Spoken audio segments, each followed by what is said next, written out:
Welcome back everyone to another analysis. Today we're going to compare Olympic ring champion Arthur Zaneitti to Olympic ring champion Lu Yang. It's an interesting comparison because they're both incredibly strong, but they have completely different body types. Really, it's like apples and oranges. Let's first look at their different body types. Zaneitti's shoulders are so big they press against his cheeks. He has no neck and he looks like a miniature Hulk. Lu is much more trim. He also has very little neck, but at least you can see his ears here a little bit. Let's get started. Lu starts with a back roll to a Maltese. This has an F rating. Here it looks like a perfectly balanced pivot into the Maltese as he circles around. This was done earlier in his career. Later in his career he showed more strength by lifting his chest and body up a little bit earlier before his body was completely turned over into the Maltese. Here's a slower look to see how he pulls his entire body up before completely turning over.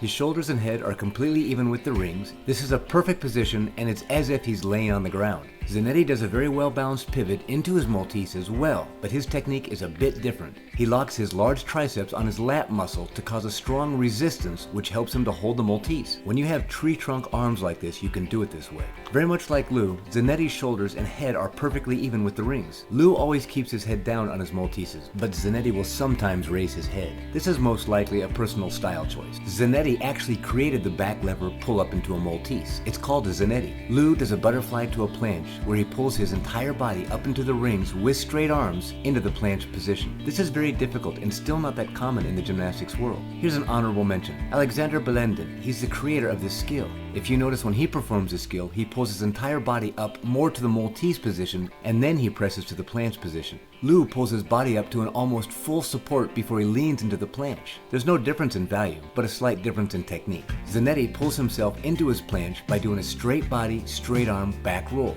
Both skills have the same value of an E. Look how fast and easy he does this. They also have a slight difference in their planches. Lu's arms are locked out straight. Zaneitti's arms are straight, but they're so big it's hard to tell. Let's take a look at some of their swinging elements. Lu does a pike Yamawaki into a whippet cross.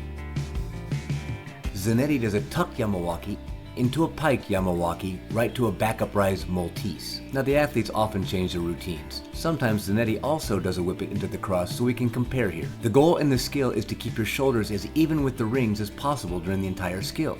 This is as high as Zaneitti's shoulders go throughout this entire skill. It's exceptional. When we watch Lu, this is how high his shoulders go. As he circles around, we can see his shoulders don't really go above the rings as well, and I would say it's slightly better than Zaneitti.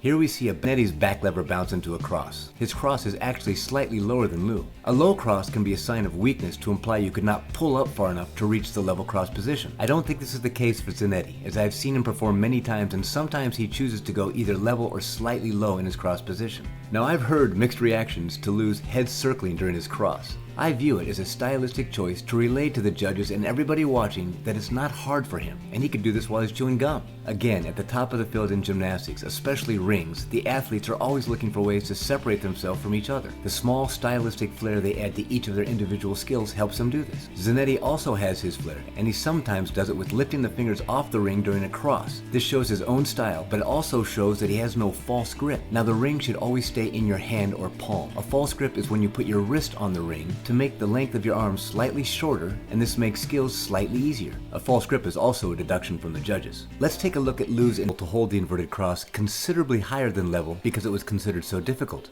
These days, with the athletes being so strong, they're much more strict to see the inverted cross held much closer to level, if not completely level. In other competitions, Lu shows that he's very capable to hold the inverted cross completely level. It's one of the best I've seen. Here are a couple honorable mentions of great inverted crosses. The first one is Jordan Jobchev. He's another ring legend that gets his inverted cross pretty much level. Another prodigy and monstrously strong ringman is Chris Lamort. He's perfectly level and slightly below level at sometimes, and seemingly has no problem holding this inverted cross. Just beautiful to watch. As far as the dismounts, well, the top ringmen are so strong these days and solid in their routines, there's much more emphasis on sticking the landing because a step or a hop in the dismount might be the only apparent deduction that stands out compared to the rest of the routine. If two athletes do great routines with incredible strength and stability, it's often decided by who lands their dismount better. Lu does a double twisting double back off the rings. I would say he sticks it more than half the time. Zaneitti does a full twisting double layout off the rings. I would say he also sticks his dismount a little more than half the time. In my opinion, I believe Lu is the best ringman in the world at this time. What do you think? Let me know your thoughts in the comments. Until next time, all my best and rock on.